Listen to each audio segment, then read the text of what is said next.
Single अगर आपके घर में आप एक पहला व्हीकल सोच रहे हो ना, नहीं प्लान कर सकते। रीजन बीन, hello guys, welcome back to our channel V3 मोटराट। तो आज अपने पास है ओला S1 और अपने पास है ना 5 पॉइंट भी ऐसे हैं कि ईवी को छोड़ के ना आप लोगों को एक पेट्रोल व्हीकल लेना चाहिए, पेट्रोल स्कूटर लेना चाहिए।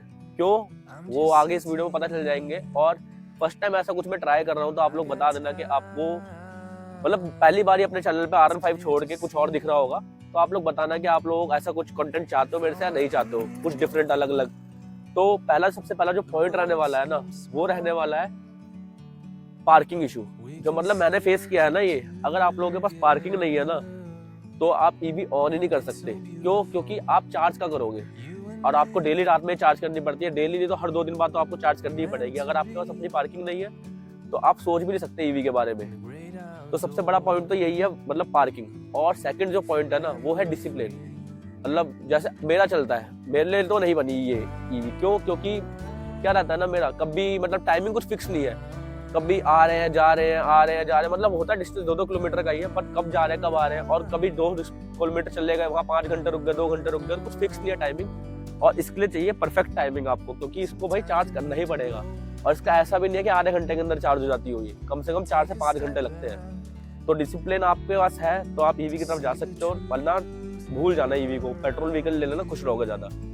और थर्ड पॉइंट है, वो थर्ड पॉइंट रहने वाला है कि आप लोग कितना किलोमीटर डेली ट्रैवल करते हो। अगर आप लोग जैसे ट्रैवल आपका है, आपके पास पार्किंग भी है, डिसिप्लिन भी, और आप गुड़गांव ट्रैवल कर रहे हो, डेली का 70 to 80 किलोमीटर ट्रैवल कर रहे हो, तो आप सोच सकते हो बट डेली का आपका किलोमीटर ट्रैवल है सिर्फ 5 किलोमीटर या 2 किलोमीटर या 10, मैक्सिमम 10।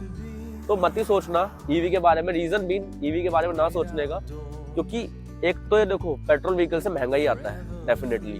ठीक है, अगर ये इस टाइम में 90,000 का आ रहा होगा तो वो कम से कम 1.5 लाख का आने वाला है, अगर अच्छा इसको ईवी ले रहे हो आप। और तीसरा, और इसी के साथ साथ क्या होता है, इसकी जो बैटरी है ना, वो 3 साल बाद जानी ही जानी है। मतलब 3 साल बाद वीक होना चालू हो जाएगी। 3 साल की वारंटी मिलती है, उसके बाद वीक होना चालू हो जाएगी। तो एट द एंड आपको ये महंगी पड़ी, ये सोच के आपने ली कि हाँ हमें सस्ती पड़ेगी ईवी, बट ये महंगी ही पड़ेगी।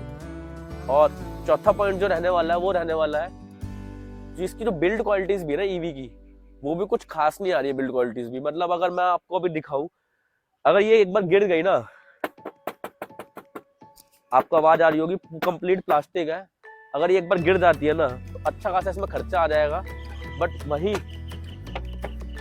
ये गिर जाती है या कुछ भी बाई चांस अगर मैं कहीं बाहर होता हूँ, मतलब रूरल एरिया टाइप में होता हूँ, और कुछ भी हो जाता है इसको, तो कहीं भी इजीली मैकेनिक मिल जाएगा इसका, और कहीं भी कोई भी ठीक कर सकता है बहुत आसानी से, कोई प्रॉब्लम नहीं आने वाली। बट वही अगर इसमें कोई प्रॉब्लम आती है तो पहली बात तो कोई इसको हाथ ही नहीं लगाएगा, क्योंकि इसके लिए भाई इसके प्रोफेशनली, मतलब सर्विस सेंटर भी नहीं है इसके, तो ओला के तो खैर जो जानते हैं इंजीनियर इसके, वही कर सकते हैं इसको ठीक।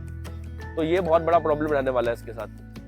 और जो 5वां पॉइंट रहने वाला ना मेन, वो रहने वाला है कि आप इसको ना एज अ प्राइमरी व्हीकल या सिंगल, अगर आपके घर में आप एक पहला व्हीकल सोच रहे हो ना, नहीं प्लान कर सकते। रीजन बीन, हर कोई चाहता है कि एक ऐसा व्हीकल हो उसके पास कि जिससे वो कभी भी कहीं भी जा सके। मतलब अगर 200 किलोमीटर भी जाना है, 250 किलोमीटर भी जाना है, जो वो जा सके। क्योंकि मोस्टली क्या होता है, जो 2 व्हीलर लेते हैं हर किसी के पास 4 व्हीलर तो होता नहीं है। तो जैसे मेरे पास है, इससे मैं क्या कर सकता हूँ, इससे मैं कहीं भी जा सकता हूँ इजीली।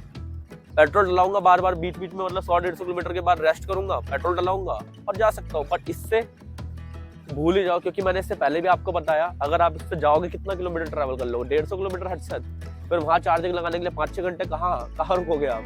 और उसके बाद अगर कुछ हो जाता है गलती से तो कहाँ ही ठीक कराओगे। तो अगर ये 5 पॉइंट आप अवॉइड कर सकते हो तो आप ईवी की तरफ चले जाना। अगर आप नहीं कर सकते, जो मेरी नज़र में मतलब मेरे को लगता है कि हाँ मेरे लिए नहीं बनी है ये, तो यही सारे पॉइंट मैंने आपको क्लियरली बोले खुल के कि अगर आप ये 5 पॉइंट अवॉइड कर सको तो ले लेना, वरना पेट्रोल व्हीकल ले लेना। कोई भी एक्सेस लो, एक्टिवा लो, वो आपकी अपनी चॉइस है, उसके बारे में हम अभी कोई कंपैरिजन वीडियो नहीं बना रहे, तो जो मर्जी लो, पर पेट्रोल व्हीकल की तरफ चले जाना अगर ये 5 पॉइंट आप लोगों को अवॉइड नहीं हो सकते हैं तो।